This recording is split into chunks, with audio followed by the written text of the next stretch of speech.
Welcome back, Cat 5 class. Today we're going to go over dimensioning. Okay, so we are in chapter 7.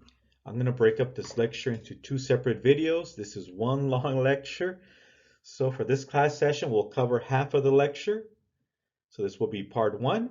And in a second video for the next class session, we'll have part 2. So chapter 7 assignment will be done by hand. So hand sketching, no AutoCAD. Okay, chapter 8, we will be dimensioning, adding measurements in AutoCAD. And if you're using an old textbook, maybe a textbook 5 years or older, this would be in chapter 4. For the newer textbooks, this is chapter 7. And I will provide you the assignment with the answer key so you can check your work before you submit it. And just a reminder, if you don't get a perfect score on your assignment, you can resubmit. And a reminder, when it comes to tests, for tests, you can only submit once. You cannot resubmit. Whatever score you get on the test, that's your final score for that test. All right, so let's move on to the next slide. Before I start the lecture, let me first show you part of the assignment. Okay, so the first few problems are going to be like problem 7-5, where on the left, we see this view that is dimensioned, and there's actually 5 mistakes. So you are to identify the mistakes on this view and then correctly dimension it over to the right side. So hopefully after this lecture and the second lecture, you'll be better able to dimension a view correctly or group of views. And dimensioning is not easy. It's going to take some practice before you become a good draftsperson. Okay, so it may be overwhelming at first. Take some practice. Okay, and also you are going to have problems where they'll give you two views. So problem 7-10 is made up of a bunch of partial views. So we'll have a top view, bottom view, and maybe a side view. And you are to correctly put dimensions where needed. So if a machine shop is going to make this part for you, they're going to ask you for dimensions. So hey, I need this dimension. So we're just going to use the letter X to say, hey, I need dimension X here, dimension X here. I need an overall dimension. I need a dimension from this wall to this wall and so on. Okay, so you're going to do the same thing with the other views, whether it's two views or a group of 3 views. What dimensions do you need? So using the letter X, unless you want to measure the actual part with the ruler, whether you want to use millimeters or inches, or just simply use X. If you are labeling a diameter, for example, you have to use the diameter symbol and X for your measurement. If it's a radius, if it's round, then you want to use R for radius and X. So radius X, or radius 1 inch, or radius 5 millimeters, and so on. Okay, so I will provide you with the answer key so you can check your work before you submit it. All right, let's go on to the next slide. We're currently looking at a detailed drawing. This is a drawing of a single part. That's why it's referred to as a detailed drawing. By the end of the semester, we'll be providing complete detailed drawings with title block and border and notes, and also making it part of a larger package drawing that it will include an assembly with multiple parts. For now, if you want to put a title block and border, that's optional. We're going to focus on dimensioning it on this chapter, chapter 7. So here we have a front view, side view, and some dimensions of what you would see in a detailed drawing. So let's learn how to dimension our detailed parts. Next slide. Okay, first of all, let's take a look at dimension. So a dimension will give you a measurement. It'll give you a measurement of a feature or a detail on the part. So here we have an overall length of 30 units. So if we look at a dimension, we have our dimension line, we have our arrowheads, we have the feature size, in this case an overall length of 30 millimeters or 30 units, and we have an extension line and gaps. So note the extension lines extend to the object lines, and we place a gap So as to not mix up an extension line with an object line. Notice how an extension line is about half the thickness of an object line. An object line is about 0.60 millimeters in thickness. A dimension line and an extension line are about 0.30, 0.35 millimeters in thickness. Okay, next slide. Okay, so here we have a knurled bushing. We have an overall diameter of 30 units. So diameter, 30 units. You can see it's cylindrical in shape. 30 units in diameter. And it's rounded off. On the edges, it's rounded off with a constant radius of 2 units. Notice we point to the arc with what's called a leader. A leader line, a straight, inclined, thin, solid line leading to a note or dimension value. So here we have an example of a dimension value. We have a leader pointing to the arc, giving us the radius that goes around the top and the bottom. The second leader is a note. It's telling us we have a knurled surface. Okay, so we have this rough area, this knurled surface, and it's referred to as a medium knurl. That's the note. You can either use a solid circle or no symbol at all at the end to point to an inside area of the part. Notice we don't use an arrow. You can use an arrowhead, but it just looks cleaner if you use either a solid circle or no symbol at all. Okay, and again, notice it's angled, it's inclined, it's not horizontal, nor are these leaders vertical. Always try and give it an angle, maybe about 45 degrees, 30 degrees, 60 degrees, but avoid using horizontal or vertical leaders. Next slide. Okay, when using leaders, one thing you don't want to do is cross leaders. So from the previous example, we had a radius, for example, a radius of 2 units. And when you're pointing to the knurled surface, one thing you do not want to do is cross leaders. So earlier we were looking at a medium knurled surface. Okay, so avoid crossing leaders. Typically you have plenty of space to place leaders and avoid crossing them. There are some situations where you have a lot of information and you don't have a choice other than to cross them. But try and avoid crossing leaders. Avoid using long leaders. So one thing you don't want is to have a leader going all the way across to point something on the right hand side, for example. It's easier if you just come in from the right side and point with the short leader. But there are examples where you do have to use a long leader when the right hand side of a drawing is taken up by other leaders or dimensions and you are forced to use a long leader, but try and avoid using long leaders. Leaders that are parallel to adjacent dimension, extension, or section lines. So again, try and avoid using horizontal or vertical leaders so as to not be mixed up with dimensions and extension lines. Avoid using small angles between the leader and the terminating surface. So again, try and use angles of 45, 35, 60 degrees, for example. Try and use like about a 45 or 30 degree angle or a 60 degree angle. But avoid using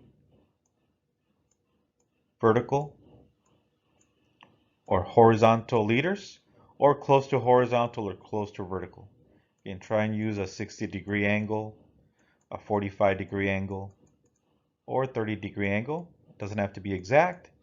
Just eyeball it so as to not mix them up with extension lines of dimension lines. Okay, next slide. Okay, so here we have a feature size of 20. Let's say it's an overall height of 20 units. Typically you want to keep the arrowheads and the dimension size feature of 20 here between the extension lines of the dimension. But when you don't have room, Like on the next example, you can take the text out, or in this case, the size feature of 10. We can leave the 10 inside and between the arrowheads, but it's going to look crowded. It's okay if you leave the 10 inside, but it just looks cleaner if you pull the 10 outside the extension lines. You can also take out the arrowheads instead, as shown on the next example. So another option is to leave the text inside. So here we have a dimension of 5. And if you have the arrowheads inside, it will look too crowded. So you have the option of placing the arrowheads outside the extension lines. And if it still looks too crowded, you can also take the text of 5 outside, just like we did with the 10 on this one. Okay, so once again, avoid having crowded symbols and text, and one way is to place them on the outside. Next slide. Okay, so let's take a look at a typical detailed drawing, minus the title block and border. Okay, let's take a look at the front view. So here's what a typical detailed drawing looks like with dimensions. I want you to notice that it's okay if a leader crosses an object line, that's okay. Notice the difference in thickness. A leader is about 0.30 millimeters. An object line is about 0.60. Also notice that it's okay if an extension line crosses an object line. It's okay. It's acceptable. And again, notice the extension line is about 0.30 millimeters. Object line is thicker at about 0.60 millimeters. Also note the gaps. You want gaps between the extension line and the vertex of the front view in this case. Here's another example of gaps. The gaps are about 1/32 of an inch. You want the gap to be visible so as to, again, not to mix up an extension line with an object line. Okay, notice the gaps here. We have an extension line, an angled dimension extension line, again, not touching the vertex of the object.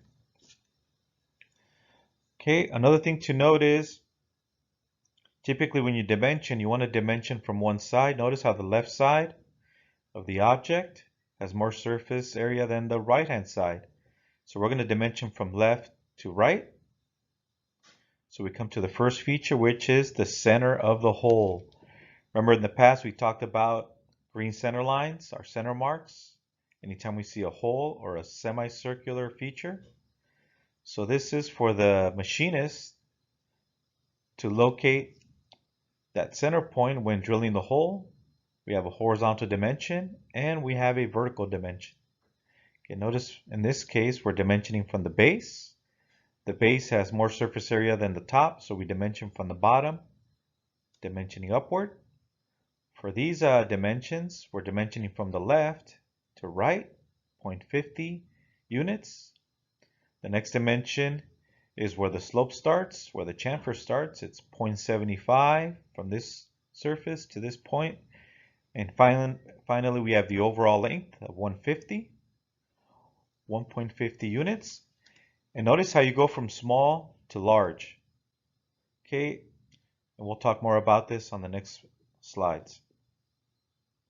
And we have an angle of 34 degrees. That's the angle of the chamfer here. And we have the gaps. Notice also the leader has an angle. It's not exactly, but it's about 45 degrees in angle.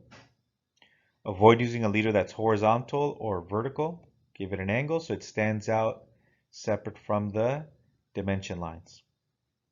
Also note that the arrowhead is pointing towards the center of the hole. Okay, let's take a look on the right-hand side view. Here the bottom surface has more area than the top, so we're dimensioning from the bottom to top, 0.25, and then 125 overall. And in this case, the right-hand side has more surface area than the left. So we're going to dimension from right to left, 1 unit. And from right to left, 125 for the overall length. And always present your drawing, again, like presenting your new apartment to your friends and family.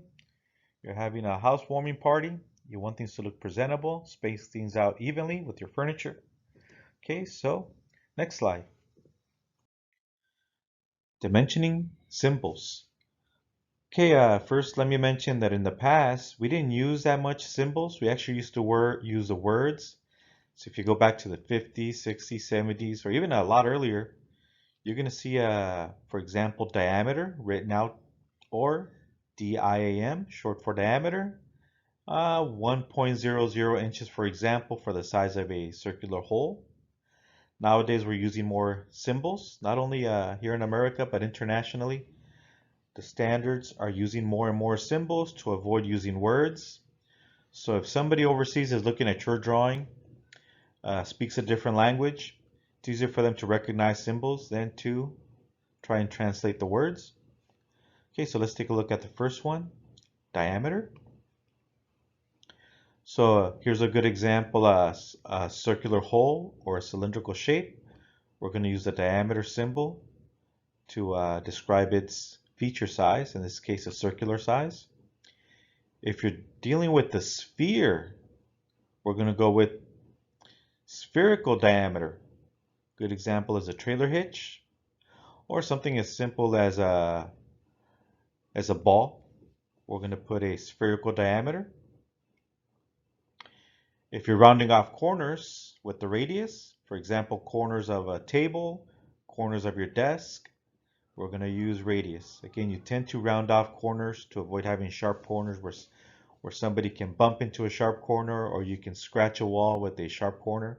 So we tend to round them off with nice arcs, and we dimension it with the R for radius.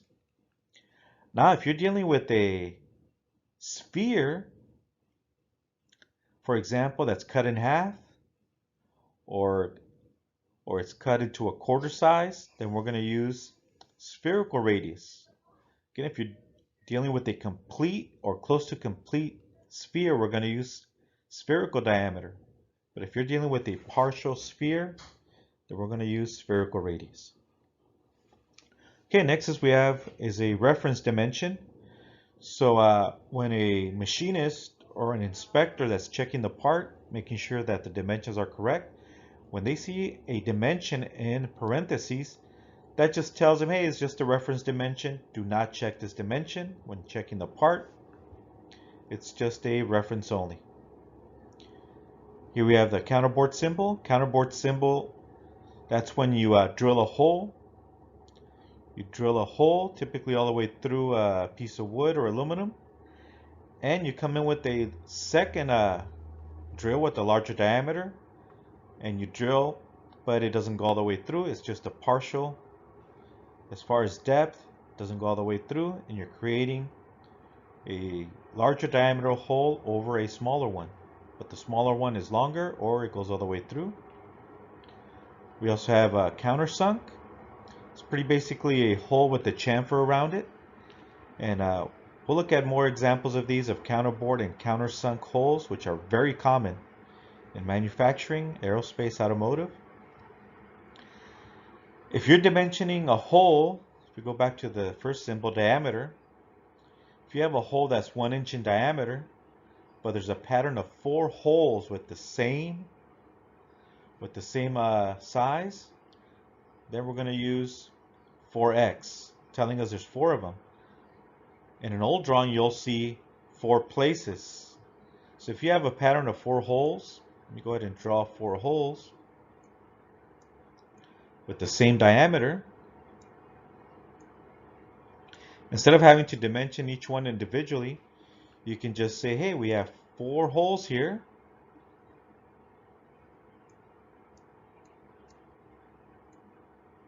So we're going to use 4x.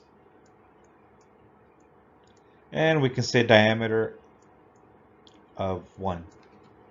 Okay, so 4x will tell us that we have 4 holes with a diameter of 1, so we don't have to dimension them separately. If you're looking at an old drawing, you would see diameter 1, and it would be 4 places. That was the old way of doing it. Again, they would call out diameter 1, 4 places. That's the old way of doing it. Now the new way is to just say 4x space diameter 1. It's just a lot cleaner and it takes up a lot less room. Next slide. Typically when you drill a hole, you typically go all the way through, but in some cases you don't want to go all the way through. So if you tell somebody to drill a hole but don't go all the way through, you're going to use the depth symbol. You can say, hey, we're only going a depth of 1 inch in this 2-inch thick aluminum block, for example. If there is no depth called out, then you can assume the hole goes all the way through the object. Okay, when a dimension is not to scale, you underline the dimension.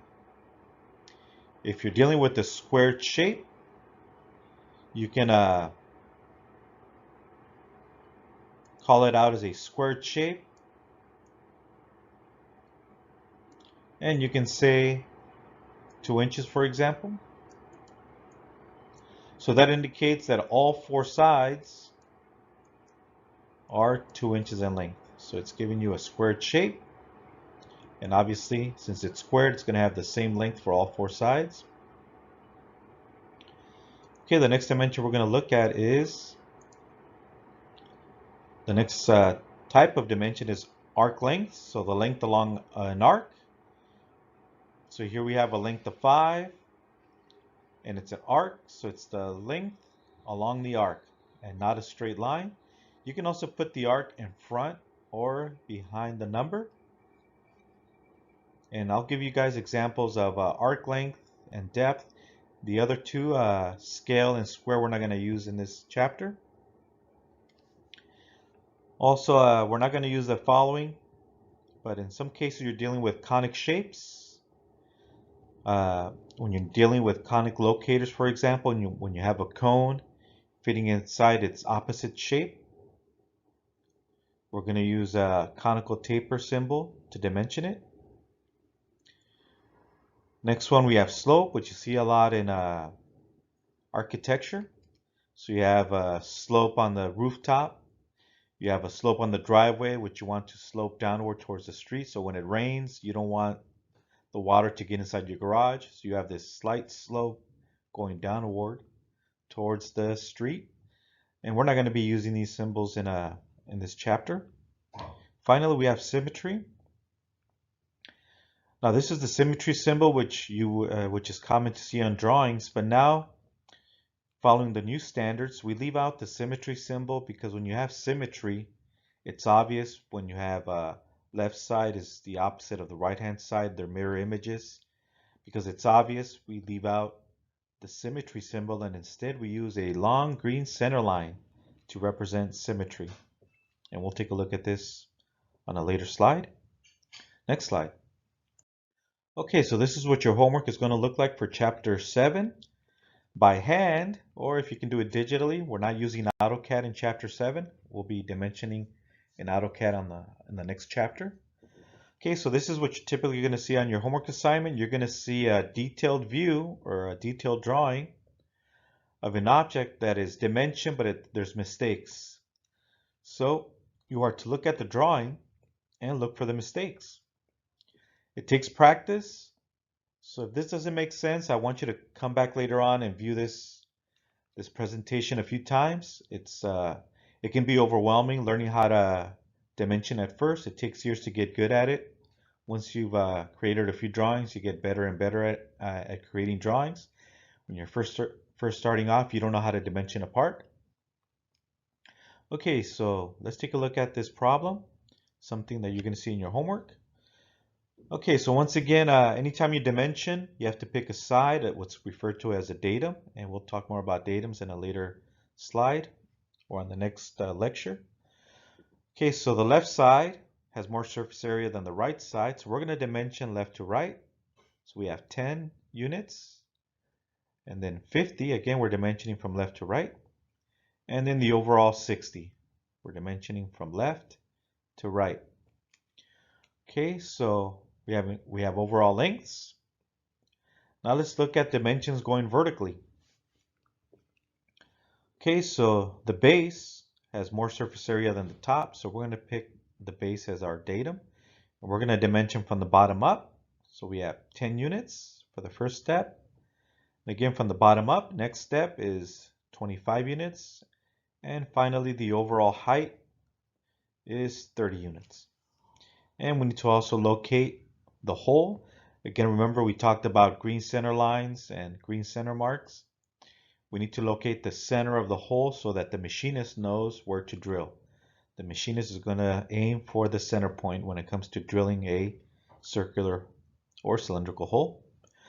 Okay, so now that it's dimensioned, we need to point out some mistakes. So when you first create a drawing, you're first starting off, you have zero experience, and I was there 15 or more years ago, you're going to make mistakes. So luckily you'll have a checker or a supervisor to check your work and correct your mistakes.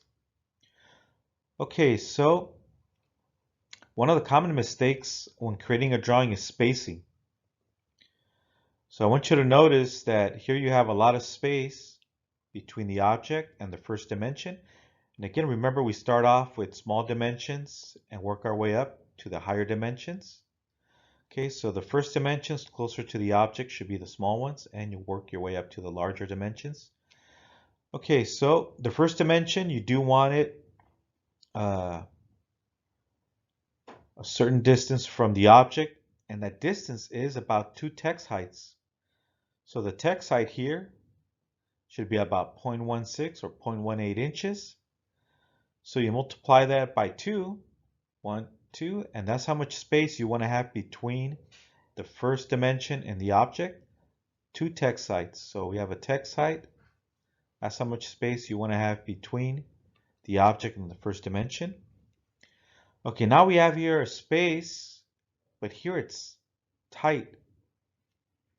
The rule is, once you place your first dimension, from there on, you're going to put 1 text height between the first dimension and the next dimension, and so on. So that spacing is 1 text height, which is again 0.16 or 0.18 inches. So the spacing between the 10 and the 50 should be 1 text height. And the 50 units and the 60 units here are too tight together. You need to move the 60 outward or move the 50 downward to have a spacing of 1 text height, which is again about 0.16 or 0.18 inches. Okay, so that's our first mistake that we see. Okay, now let's take a look at extension lines. Remember, we need to have gaps.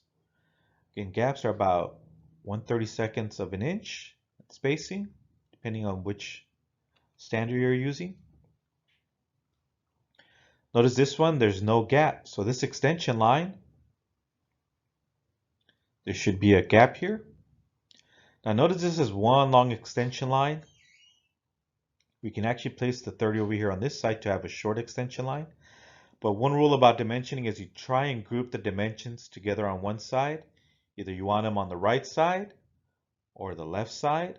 In this case, we chose to place them on the right hand side. These 3 dimensions on top, either you want them all on the bottom or all on top. You try and group them together. You try and avoid having lonely dimensions on one side by themselves. You want them together in groups.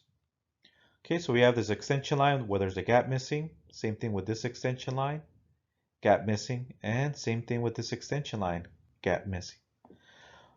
Okay, so another mistake that we see is avoid crowding or avoid crossing dimension lines with text. So this 10 here, we need to move it either downward or move it inside the arrowheads. Yeah, it'll look crowded, so it'll probably look better if we just move it down here or move the 25 and the 30 over further to the right to make room for the 10. And we're also missing a gap here at the bottom, which I missed.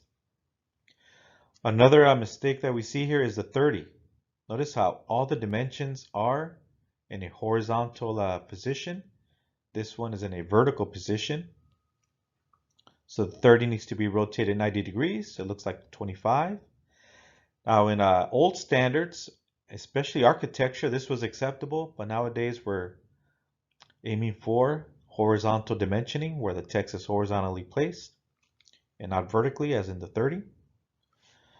Okay, another mistake that we see is avoid placing dimensions inside the object.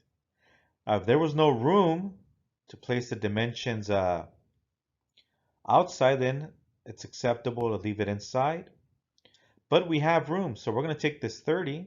We can either place it downward, but we want to group it with another group of dimensions, so we're going to take the 30 and move it up.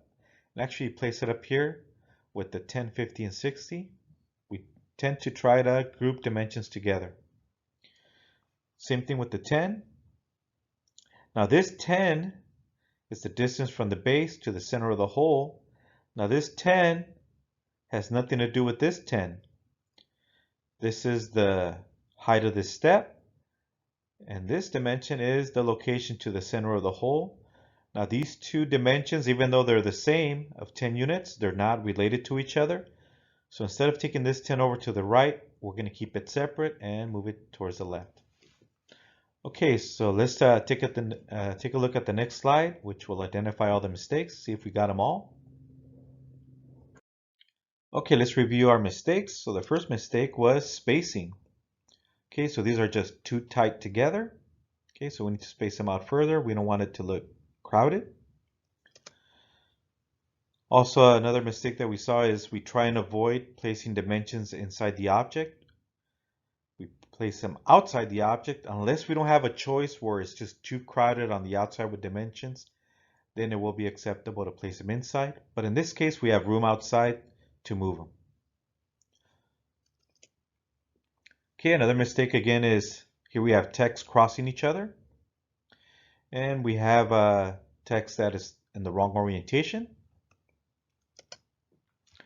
We're also missing gaps, as we mentioned, between the extension line and the object line.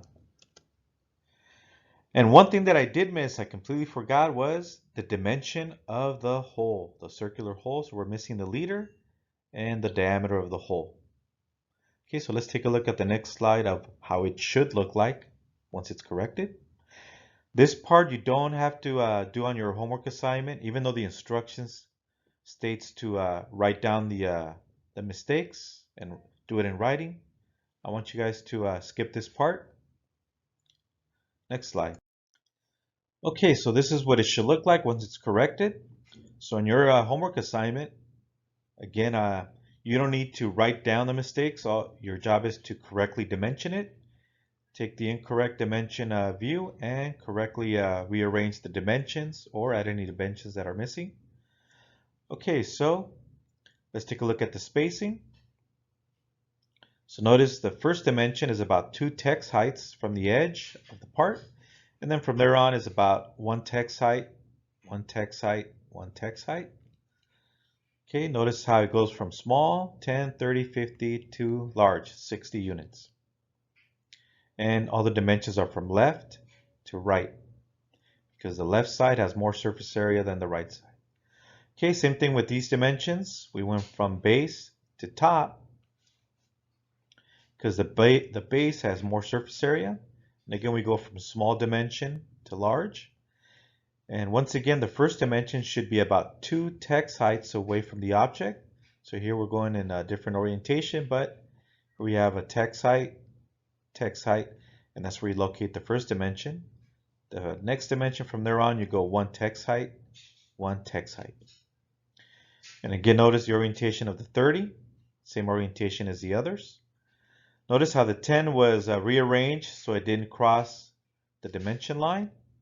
So in this case, we could have placed the 10 inside like it's shown, or we could have placed it outside here on the bottom and left the arrowheads inside or leave them on the outside. Either one is correct. And again, the 10 for this step is separate from this 10 units. This 10 locates the center of the hole to the base. We want to keep them separate because the step has nothing to do with the location of the hole. This step can change to, let's say, 12 units, and the location of the hole would be a separate feature from the step, and it would have its own dimension, in this case 10 units. And again, If the arrowheads inside are just too tight, then place them outside, or you can place the text outside. And again, the one thing that I did miss from our earlier slide is the dimension for the hole. I want you to note that the leader always points towards the center of the hole, the circular hole. It always aims to the center. We have the arrowhead on the edge of the circle. We have a leader. Again, we try to aim for about 45 degrees. Here it looks at about 30 degrees with respect to the horizontal. And again, you're just eyeballing it. The leader doesn't have to be 30, 45, or 60 degrees. You just want something other than horizontal or vertical. And we have our diameter of 10 units. Now, one thing that you are allowed to do is cross extension lines. So this is acceptable. You can cross an extension line with an extension line. That's acceptable. Okay. You just cannot cross an extension line with a dimension line. So the dimension line has the arrowhead, but you can cross an extension with an extension, as we do here, here, here, and there. It's okay to cross extension lines. It's okay for a leader to cross an object line, and it's okay for an extension line to cross the object line. Again, this extension line is showing us, hey, it's 30 units from the edge of the part, 30 units to the center of the hole, and it's 10 units from the base to the center of the hole. So this is something that you see on a drawing, the location of a hole. We dimension it to the center with respect to a horizontal and a vertical edge typically. Okay, so these are very common dimensions to locate a hole. Okay, next slide. Okay, here's another example of, again of what you're going to see on your homework assignment. So what are the 4 mistakes? Okay, so the first one that stands out is the center line. The center line should not go from one view to another view. These should be separate center lines. Okay, so we would create a center line and a separate center line, which represents the axis of the hole and the center of the circular hole. Okay, so now another mistake that stands out is the leader. Remember, we avoid trying to use leaders that are almost horizontal or vertical. We try and give it an angle of about 45, 30, or 60 degrees, and you're just eyeballing it. It doesn't have to be exact. Another thing, the arrowhead needs to point towards the center of the hole. Okay, another thing that's off with this drawing, once again, is the center line. So we're going to remove this portion of the center line.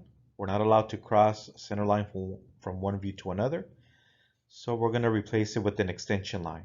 So we will replace this with a solid extension line.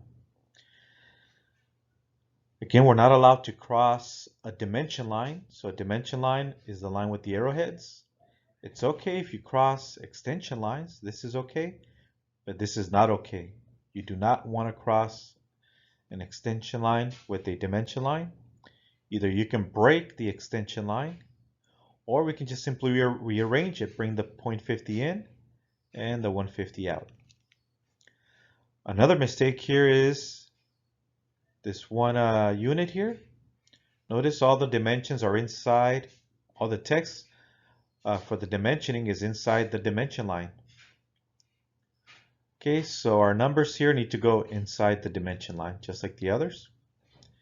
This is okay here. It got crowded, so we took the arrowheads outward to make room for the text.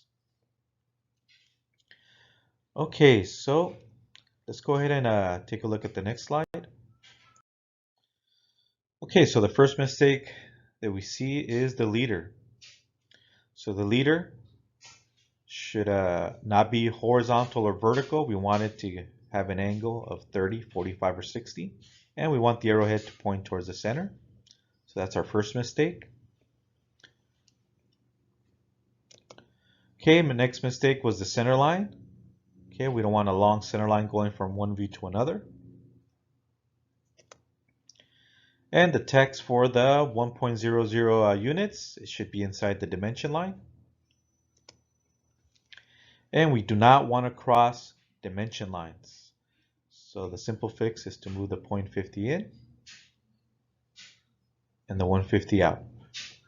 Another thing I forgot to mention is you want to place dimensions between the views as to opposed as to having them on the outside. So the 0.62 diameter, we can actually place it over here to the right, but it's okay if you leave it here on the left. But we try and place dimensions between the views and not on the outside of the views. All right, so let's look at the corrected problem.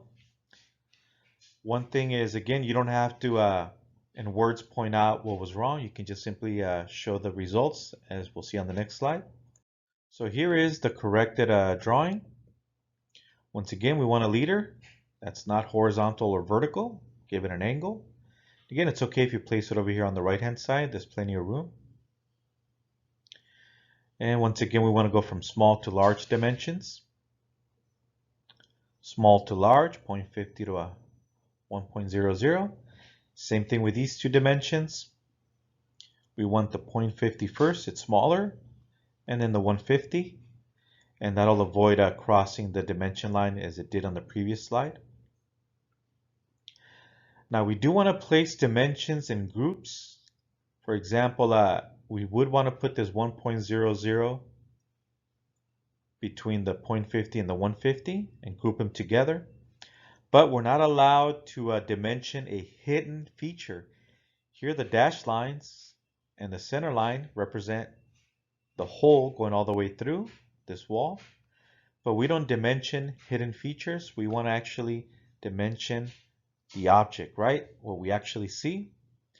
The hidden lines here we cannot see unless we turn on our X-ray vision. So we place the 1.00 dimension on this view. It's just a lot clearer what it's showing. It's showing us the location of the center of the hole. So this hole is located 1 inch from the base and 0.75 from the left-hand side. Okay, and again, another thing is you want to put dimensions inside between the two views. Avoid placing them on the outside. Sometimes it does make sense to put it on the outside, but the rule is to try and keep them together inside between the views. Okay, and again, the long green center line. Notice we have a short green center line and a short green center line and not that long green center line, which is not permitted. Instead, we use an extension line to replace it. Okay, so next slide. Okay, so here's a more complicated problem. We have 3 views now. I want you to note that one thing that is correct is we have the top view, front view, and dimensions in between them. We have the front view, side view, and dimensions in between them. And another thing that does look right is we try and group dimensions together, right? We try and avoid having dimensions by themselves, like the one here. Sometimes you don't have a choice. Okay, so for this exercise is find duplicate dimensions.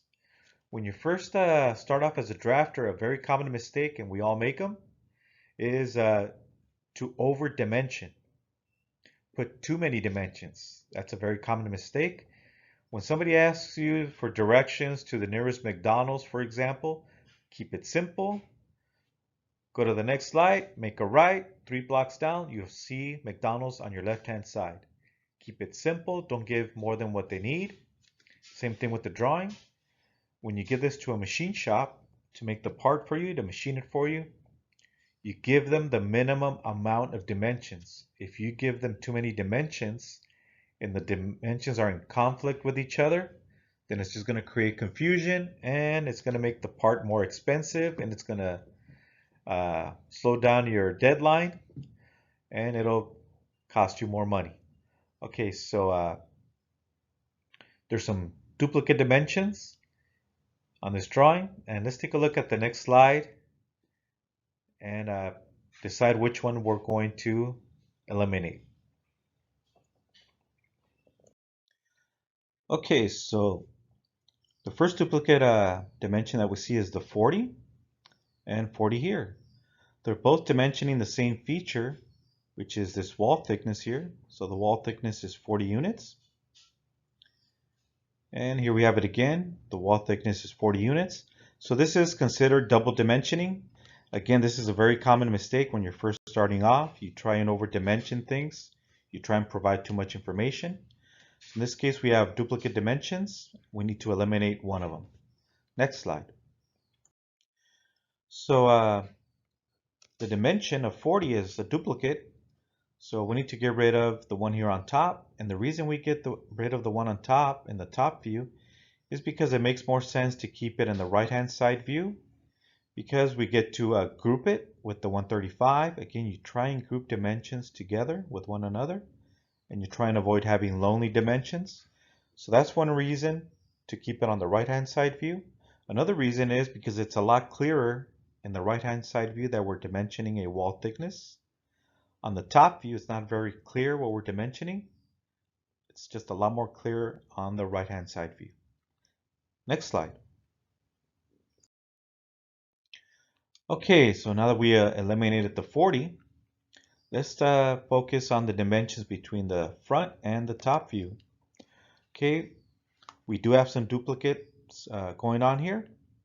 We have the 60 dimensioning this feature, which is the same as here. So there's 60 again. So we have two 60s. These are duplicate dimensions. We need to eliminate one. And also the 200s. They're dimensioning that same feature, 200 and 200. So we need to get rid of one of them. Okay, so now the decision is which ones do we get rid of?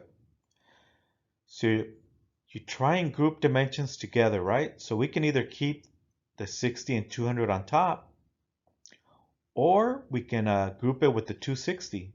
So it makes more sense to keep the ones in the front view, eliminate the ones on top, and that way we can group the 60, 200, and 260 all together as one large group. Again, you go from small to large, 60, 200, 260. And also notice the spacing between the 60 and the object. The first dimension is about 2 text heights away from the object. And then from there on, you'll have 1 text height in between the dimensions.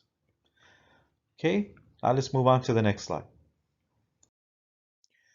Okay, so now let's take a look at the dimensions between the front and side view.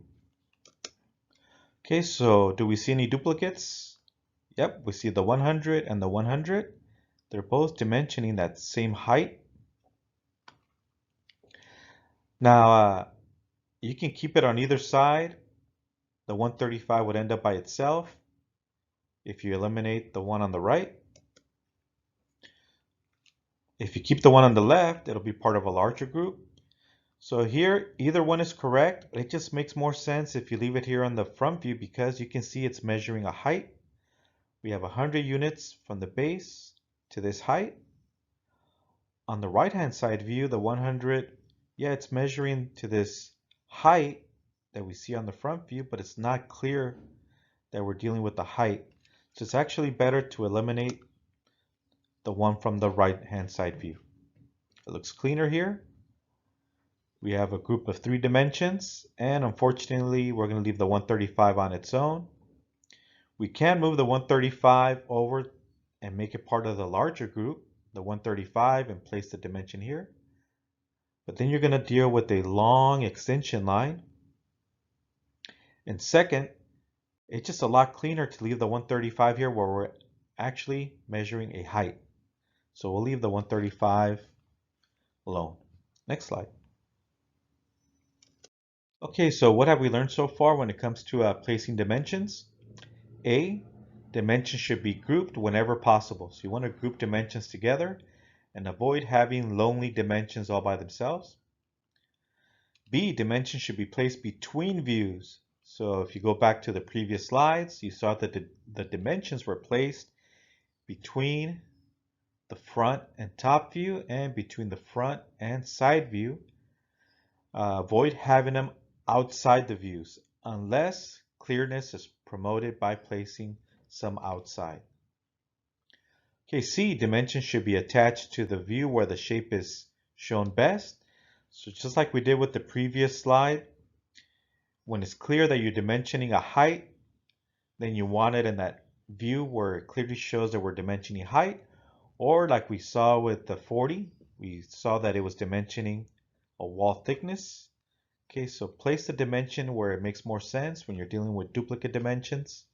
Place it where it makes a lot more sense, where it gives clarity.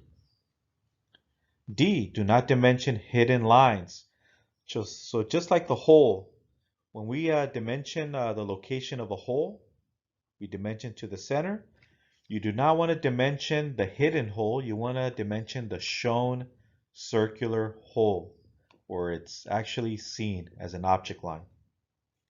And E, avoid long extension lines.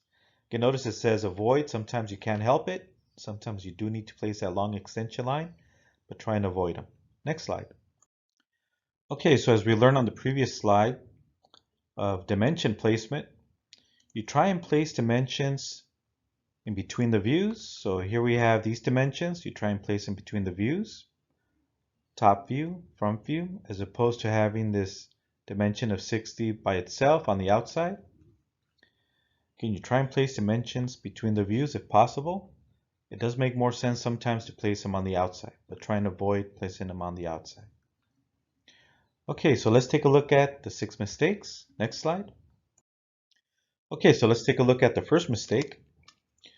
Again, you try and place dimensions between the views. Here we have a dimension on the outside. It's okay if you leave it on the outside. It just looks better if you bring it in and group it with the other dimensions, and it's between the front and top view.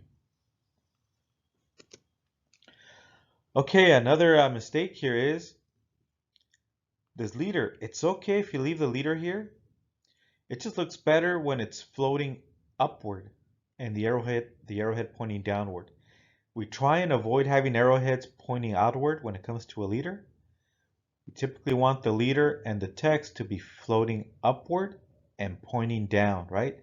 A leader feels like a leader and they want to point downward on the people below them, right?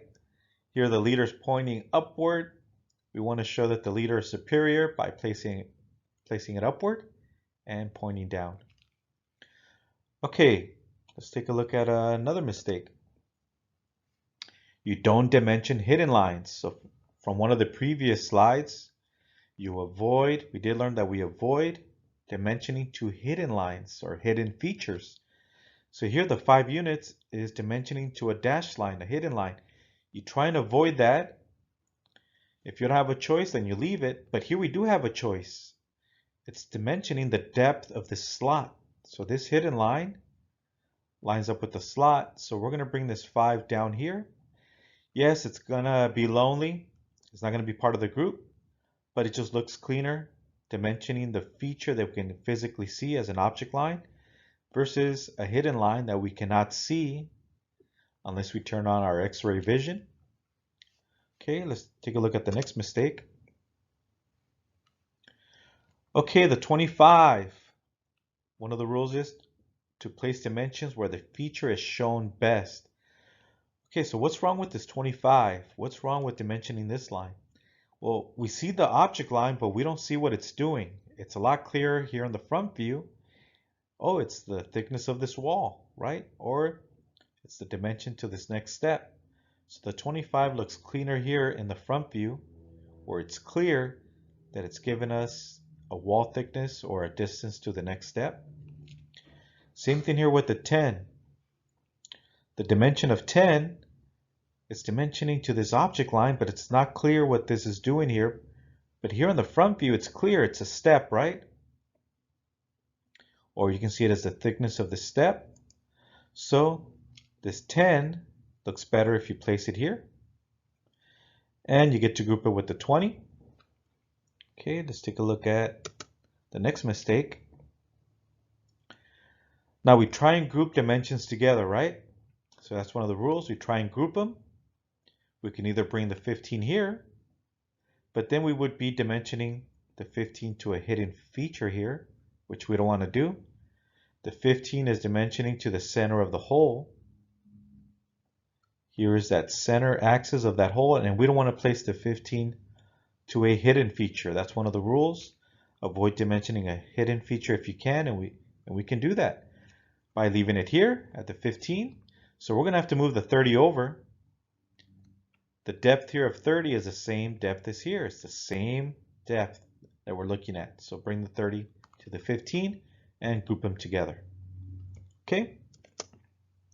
And another mistake that we see here is this long extension line. Now we try and place dimensions in between the views, but it just doesn't look right having this long extension line when we can just avoid it by taking the 20 units and placing it on the outside. Again, you try and avoid having dimensions on the outside, but the 20 just looks better by avoiding having this long extension line. We can just place it here on the left. Same thing with the 10 units. To avoid having long extension lines by placing it in between the views, it's better to place it outside. The 35, you can leave it here, or you can bring it inside. And yeah, you'll be dealing with the long extension lines. So you get to pick either having a long extension line with the 35 or placing it with the two other dimensions and grouping it. Either way, the 35 can stay out here on the outside or bring it in. Either one is fine. Next. Okay, so here we have the drawing correctly dimensioned with proper dimension placement. And the first one was the leader. Okay, remember earlier we had the leader down here with the text floating down towards the right. It looks cleaner if you place it on top with the text floating upward and the leader pointing down. So think of it as saying I'm the leader and I'm pointing downward towards you as opposed to pointing up. Okay, it's okay again if you leave it down here. It just looks cleaner if the leader is pointing downward and the text floating upward. Okay, another mistake that we saw was the 30. Yes, it's okay if you leave the 30 here on the side view. It just looks cleaner when you group it with the 15. The 15, it's important to keep it in the top view because it's dimensioning to the center of the hole, just like the 45. You want to keep the 45 and the 15 in the top view because we can physically see the circular hole. Okay, another thing is, again, we want to keep dimensions between the views and we try and group them together.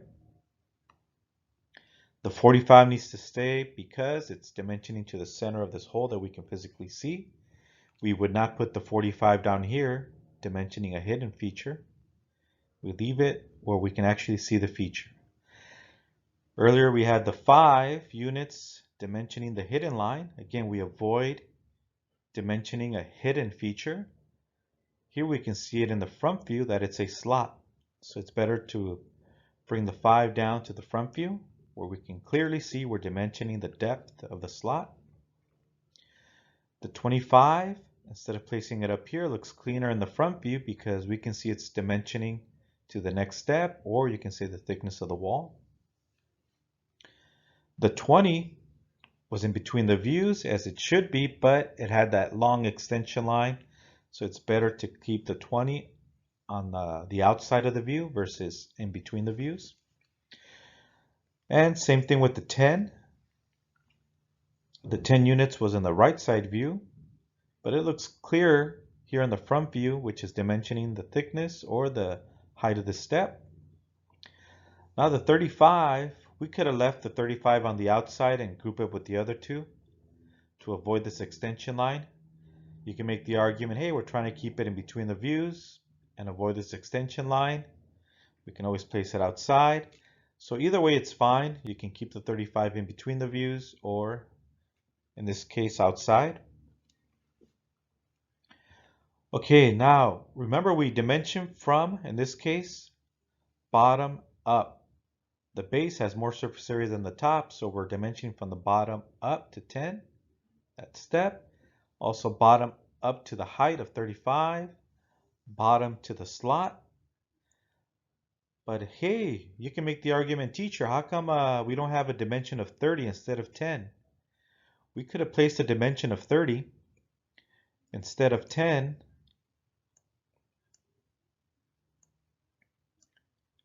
We could have placed a dimension of 30 here. if we're following the rule of dimensioning from a datum, in this case the base. So again, we're supposed to dimension bottom to top, bottom to top, bottom to top, bottom to the top of the slot.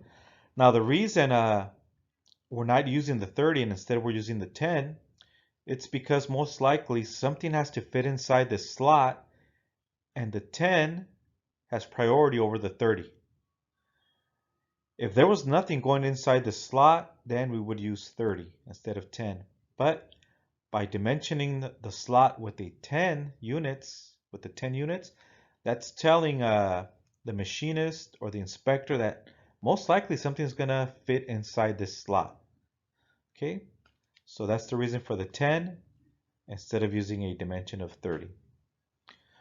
Okay, so now let's go on to the next one. Okay, so when it comes to dimensioning a circle or close to a complete circle, you want to use diameter. Notice how the leader is floating upward with its text floating upward and the arrowhead pointing down and towards the center of the hole. If it's in an incomplete circle, like a semicircle, again, here we have a 180-degree angle circle, or even if you're just dealing with a 90-degree circle. In this case, we have partial circle, referred to as an arc. Then we don't use diameter, we use radius. Okay, so R is for radius. Notice the text is floating upward, leader pointing downward with the arrowhead always pointing towards the center. Next slide. Okay, let's take a look at circular views versus rectangular views. So as you can see on top, we have the circular view because we can see circles. And in the front view, this is referred to as a rectangular view because the cylinder in the front view looks rectangular in shape even though it's cylindrical. Same thing with the hole. Here the view looks rectangular even though it's a hidden feature. We draw it as rectangular even though it's circular, but from this perspective it looks rectangular. But if you look at it from the top view, the cylinder and the hole will look circular. So that's why this is referred to as a circular view. Okay, one rule when it comes to dimensioning a cylinder versus a circular hole. So when you dimension a cylindrical shape, a cylindrical solid, you do not dimension the circle, you dimension the rectangular view. So when you see here the diameter 20 of this rectangular view, which is actually the cylinder, it's letting us know that, hey, we're dimensioning a solid. And it's a cylindrical shape, diameter of 20. Now if you're dimensioning a hole, which is circular, cylindrical shape, but it's a hole, then you dimension the circle. So we do it in the circular view. So again, when you're dimensioning a circular hole, you dimension it in the circular view. If you're dimensioning a solid cylindrical shape, you dimension it in the rectangular view. And the reason this is done is just in case you don't have this isometric view that we see here on the left. If all we have is a front and top view, an experienced drafter, an inspector, a machinist, when they see this diameter 20 dimension on a rectangular view, right away they know, oh, this is a cylinder. When they see a circle dimension with the diameter, that tells them, oh, it's a hole. So this is obviously is a hole. This here is a cylinder. This rarely comes up, but once in a while you will encounter this type of rule to follow.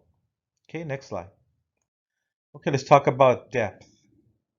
The depth of a blind hole may be specified in a note and is the depth of the full diameter from the surface of the object. Okay, let's take a look at this side view. So when you take a drill through a piece of wood, aluminum, or steel, for example, if you don't drill all the way through and you need to stop at a certain point, we need to call out that depth. Now, even though the drill goes beyond, those of you that have ever used a drill know that the tip of the drill is conic in shape, is a V shape, because it makes it easier to drill. It's not flat at the end, it's pointy at the end, allowing us to drill a lot easier and scooping the material out as it's drilling through. Okay, so the depth is not to the tip where it ends, it's actually where the cylindrical shape ends. Even though here this is referred to as a rectangular view, this is cylindrical. So it's dimension from the surface where you break through and where the cylinder shape ends. That's the depth. We really don't care what happens beyond that point. Okay, so depth, we use the downward arrow, as you see here. So here we have a diameter of 10 units. Okay, so the diameter is measured from one quadrant to another. That's the diameter, or from this quadrant to this quadrant. So it's the measurement across a circle, and you go through the center point and go across. So that's 10 units. So this is 10 units in diameter, and it ends here. And we have the depth of 15th of the cylindrical shape. So this indicates the depth of 15 units. Now, if you call out a hole, a circular hole, and there is no depth shown on the dimension, then you assume that the hole goes all the way through the material. Okay, so that's one of the things you are allowed to assume is if you're not given the depth of the hole, you assume it goes all the way through.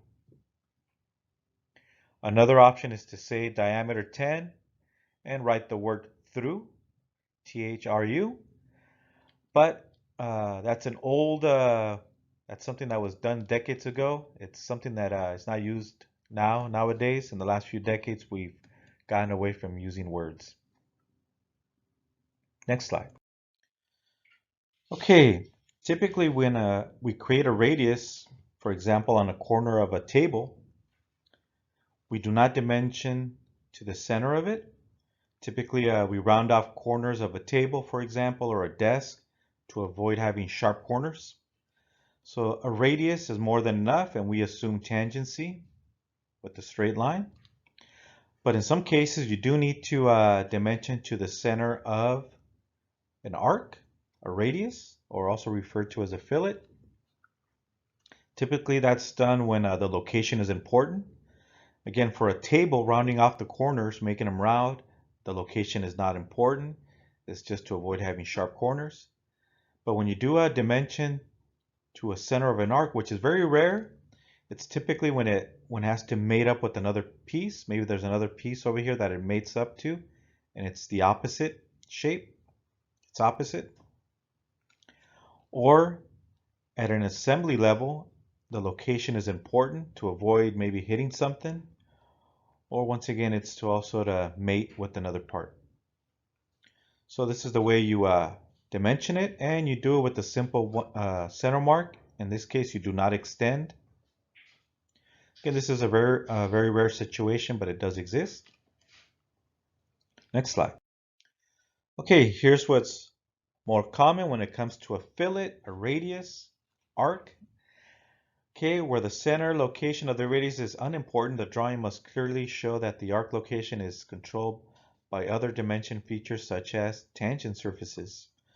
Okay, so this is what you typically see most of the time. So for example, the corner of a table, right? You round it off to avoid having a sharp corner where somebody bumps themselves into and creates a bruise or a cut. Okay, so you round it off, and we assume tangency with the straight line. So this is what you typically see with a round corner, also referred to as a fillet or an arc. And it doesn't matter if you place the arrowhead on the outside or the inside. It's typically placed on the outside, but it may also be placed on the inside. Notice how the text is floating outward. That's what you prefer. Also, when you have an inside fillet, an inside radius, same thing, you assume tangency with the vertical and horizontal line. Again, the location of these arcs are not important, so we do not use little center marks to locate the center of the arc. We're just rounding off the corner to avoid sharp edges or to give it a more stiffness. And we simply do it by just calling out the radius. Okay, same thing on the first one here. We have an arc where the center is not important. and we can assume tangency. And all we need to do is dimension the radius of the arc, and you can place the arrowhead on the inside or the outside. Next slide. Okay, a complete sphere is dimensioned by its diameter, and an incomplete sphere is measured by its radius. Okay, so one simple example is if you play pool, the spherical balls, right? You dimension it with a spherical diameter. So here we have a spherical diameter of 40 units, measuring all the way across. When you have a partial sphere, like the tip of a pool stick, right? That's a partial sphere. Then we don't use diameter, we use spherical radius. Okay, so that's the difference. When you're dealing with the complete sphere or something close to a complete sphere like a trailer hitch ball, then you use spherical diameter. When you're dealing with a partial sphere, then you use spherical radius. Next slide. Okay, so here we have a front view of a circular shape and the right side view, which is referred to as the rectangular view. Okay, let's take a look at how we dimension circular features or holes. So here we have holes on a circular pattern. So let's take a look at the next slide. Okay, let's take a look at the hole. So we have 4 holes with the same diameter. So that's why we use 4x, indicating that there are 4 holes. 4 times, or 4x, space, diameter of 8. So all 4 holes have a diameter of 8 units. And the 4 holes lie on a circular pattern. So we draw this imaginary center line. So if we were doing AutoCAD, this would be a green center line, indicating that these holes lie on this imaginary circular pattern, or I should say this imaginary line. Okay, so this imaginary center line, this green center line, if it was AutoCAD, we would dimension it, and it has a diameter of 40. Now, we don't physically see this line. It's an imaginary center line, but that's to show us that the 4 holes lie on a circular pattern of a diameter of 40 units. Okay, also here we have the spacing of the holes are at 90 degrees. Okay, so we have 360 degrees total, and the spacing is 90 degrees. So instead of having to dimension 90 degrees 4 times, we do it with one 90-degree angle. 4x tells us that there's 4 angles. So 4x space 90 degrees. Okay, so we only have to do it once, just like we did with the diameter of 8. We don't want to have diameter of 8 4 different times. We just call out diameter of 8 once. 4x telling us it's in 4 places. Okay, so now let's take a look at diameter 60. So diameter of this cylindrical shape is 60. Now because it's a solid cylinder, we do not dimension the circle. Remember the rule that we learned on one of the previous slides? If it's a circular, solid, cylindrical shape, we don't dimension the circle, we dimension the rectangular view. So that's the reason for the 60 here. The 60 here tells us it's a cylindrical shape in the rectangular view. Same thing with this circle. This circle here is not a hole. The circle is a cylindrical solid. It's a shaft, and we dimension it in the rectangular view. So we have it here at diameter 20. Again, we do not dimension this circle of diameter 20 because it's a solid. Now, if it was a hole, if this circle represents a hole, then we would dimension the circle. The diameter 8 circles here are holes, so that's the reason we do dimension the circle, because they're cylindrical holes. But the other circles represent solids, so we dimension it in the rectangular views. And these are the dimensions of the depth, or I should say the thickness or the heights of the cylinders. The first large cylinder of 60 units in diameter is 10 units, and from the base to the height of the smaller cylinder is 30 units. Okay, and again, avoid dimensioning hidden features. Notice we're not dimensioning the hidden features here, which represent the holes. We do it in the view that it's shown as physical items. Next slide. Okay, in this example, we're looking at an arc with the radius of 98. Now this arc, the location, its center, it's important. The problem is that the center of the arc falls off the sheet.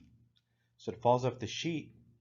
So one way to get around that is by using what's called a jog dimension. So we're faking the center. So the center of that arc is not here. It's actually somewhere down here outside of the page. So what we do is we create a jog dimension to indicate, hey, this is not the real center. This is a false center. But here are the dimensions, 14. So 14 is an actual dimension horizontally, 14 units. So the center is actually somewhere down here at 56 units. So from this horizontal line going downward, it's 56 units going downward. And we can see it by the jogged dimension. Okay, this is rare, but you do encounter it once in a while. Next slide. Okay, so here we have a solid. So first we have a rectangular base with this racetrack shape, which is a solid sticking outward. Now this solid most likely has to mate up with another piece with its opposite, which has the same shape, except it'll be a slot, it'll be a hole, and this will most likely mate up with it. Okay, so in this case, we're not going to measure center to center. We're not going to go center to center. We're going to dimension edge to edge, quadrant to quadrant. Okay, so that's what we have shown here. The overall length of the solid is 40 units. And the width is 10 units. And we call out the radius.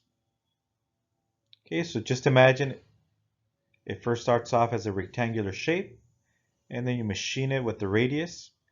Now, what is the radius? Notice they don't give us the size of the radius. All you have to do is take half the size of 10, which is 5. So the radius is actually 5. Just take half of 10. Now, the reason they don't give us 5 and instead give us 10 is because they're telling us that this width is more important than the radius. So here we have a width of 10, overall length of 40. And by dimensioning it this way, most likely it has to fit inside of its opposite shape, a slot, a hole, or elongated hole. It has to match up like a puzzle. And the dimensions, the overall dimension and the width are a lot more important than the radius. So that's the reason we don't dimension to the center of the radius or call out a radius. The overall length and width are more important. Okay, sometimes you will also encounter this type of solid where it's not a tangent radius. Same thing here. If it wasn't a complete radius with tangency, most likely again this would have to fit inside something else. So we want to give the overall length quadrant to quadrant, in this case 34, and a depth of 10. Yes, we do have a radius here. That's called out 7 and not 5 like on the previous one. This would be 5. This one has a different radius of 7. And the reason it has a different radius is because there's no tangency like in the first one. We do have tangency. So all we have to do is take half of 10, which will give us a radius of 5. Here, we don't have a radius of 5, and that's the reason we don't have tangency. Okay, we're not going to be covering this in chapter 7. I just wanted you to be aware of it. Next slide. Okay, so here we have the slot, which is the opposite shape of the previous slide. So this is the mating part. So if the previous part that we saw on the last slide, if it was to mate up with this one, then we would dimension it as shown on the first one here. We would place overall dimensions quadrant to quadrant. So if the previous one was 40, this would probably be more like 40.001, so it could fit inside. We want this to be able to fit. So this hole will either be the perfect size or just slightly larger than the solid on the previous part. Now that's an overall length of 40, a depth of 10, and the radius of 5. Now, even though we don't see the 5, we know it's just half of 10. Half of 10 is 5. The reason we leave out the 5 is because then you would be double dimensioning. The 10 and the 5, if you just go, hey, radius 5 gives us 10, then you're double dimensioning. If you can calculate the number, then you leave it out. So we can calculate this to be 5. So we leave it out. It's just half of 10 is 5. From center to a point on the arc is 5. So even though we know the radius, we leave it out, or else we would be double dimensioning. Now, if this slot was accommodating a bolt, so sometimes you want a plate like this to slide back and forth, and then you tighten it down with a bolt, then we would use the second form of dimensioning. Then we would dimension center to center instead of overall. Again, you want to use overall when it's going to mate up with its opposite. In this case, we're not mating up with its opposite, so the overall length is not important. We just go center to center. The depth is 10. And again, because we can calculate the radius of 5, 5 is just half of 10. And then we leave out the 5 because it can be calculated. If you were to place the 5 in here, then you would be double dimensioning, which is not allowed. And we have the 2x telling us 2 places. So 2x, we have a radius with the same dimension, 5, and space. Okay, next slide. Okay, so let's take a look at arc length. This is not an angle. This is not an angle of 39 degrees. This is an actual length of 39 units. So it's not the dimension from corner to corner or vertex to vertex. It's the dimension along the arc. So if you were to take a ruler and measure along the arc, it would have a dimension of 39 units, let's say 39 millimeters along the arc. Now obviously the straight dimension would be something smaller than 39. I don't know, maybe something like 38 if it was measured straight corner to corner. But because we have an arc over the 39, it's telling us it's the length along the arc. And it's not an angle, it's an actual length. Okay, you can place the arc on top or you can place it in front. Either way is correct. Next slide. Okay, so here we have a hole pattern. So imagine you have a bar of aluminum and it has 11 holes. So there's a total of 10 spaces. So 11 holes and there's 10 spaces, 1, 2, 3, 4, and so on, 10 spaces. Now they're telling us that this pattern is not going to match up with another pattern. So these are holes where as a pattern, it's not important. I can tell by the way it's dimensioned. They're telling us, hey, we want to space these holes out by 15 units, let's say 15 millimeters. The overall pattern is not important. We just want a spacing of about 15. So 10 spaces, 1, 2, 3, and so on. Now the overall dimension from the center of the first hole to the last hole is 150. We know because it's 10 spaces times 15 will give us 150, but notice it's in parentheses. Since it's in parentheses, it tells the machinist or the inspector checking the part, hey, it's an overall of 150, but do not dimension this. Do not measure this. It's not important because it's in parentheses. Same thing with the 15 here. This is a reference only. They're telling us, hey, do not use this dimension. We're going to use this dimension. We have 10 spaces, 10x, space of 15 millimeters. So 15, 15, 15, and so on is the spacing between the holes. This would be double dimensioning. So to avoid double dimensioning with the 15s, we place one of them in parentheses. So this is referred to as a reference dimension. This is the one we're going to use. Next slide. So once again, here we have, let's say, a piece of aluminum with an arc shape. And we have 6 spaces, 7 holes. 1, 2, 3, 4, 5, 6, 7 holes. and 6 spaces in between them. 1, 2, 3, 4, 5, 6 spaces in between the whole pattern. And notice we have 6x telling us there's 6 spaces as we counted. Space 15 degrees. So the spacing is 15 degrees. The overall spacing of the pattern is 90 degrees. 6 times 15 is 90. So the angle from this center line to this center line, the overall is 90 degrees. But notice it's in parentheses. It's telling the machinist or the inspector, do not measure this. It's just reference only. We do not need to inspect to this. This is just so you know for a sanity check that this is 90 degrees. The important dimension is that we have 15 degrees in between the holes. 15 degrees, 15 degrees, 15 degrees, 15 degrees, 15 degrees, 15 degrees. Next slide. Okay, so let's talk about symmetry. So the left side is a mirror image of the right-hand side. So in the past, we would draw a center line to indicate symmetry and then draw the symmetry symbol. In the new standards, not all companies are using the latest standards. Typically every 10 years, the standards are updated.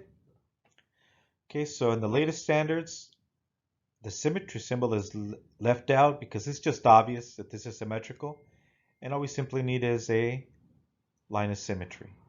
And we can just leave out the symmetry symbols. Okay, so when you're dealing with a symmetrical part, one of the things that you can do is dimension half the object, as shown here, 20, 30. You don't have to go 20, 30 again. So to avoid having to dimension twice, because it's symmetrical, all you have to do is dimension half of it. Okay, and here we have a radius of 40. Again, because it's not a complete circle, we go with radius. When it's a complete circle, we go with diameter. And here we have the vertical dimensions. Again, we could have picked the top, which has more surface area. Here they chose to go with the base. Most likely this item mounts onto another piece, so they chose to make this the important datum instead of dimensioning from top to bottom. They chose to go bottom to top. Bottom to top, 10 units. Bottom to center, 20. Bottom to top, 30. Okay, notice how it's in order, small to large. You have more spacing between the object and the first dimension line, and one text item between the remaining dimensions. Note again how we have the floating text when it comes to a liter. Floating text. Sometimes you don't have a choice and you have to aim from the downward pointing up, but since we have plenty of space, we want the text of a liter to be floating upward and the arrowheads pointing downward. And it has to either point towards the center or the liter has to go through the center. Okay, either one is correct. This is the end of the lecture. We will finish the lecture on the next lesson for chapter 7, but you have enough to complete your assignment. Your assignment will be to correct the dimension drawing. You don't have to explain what you did, just go ahead and dimension it correctly, and I will provide you with the answer key. End of presentation.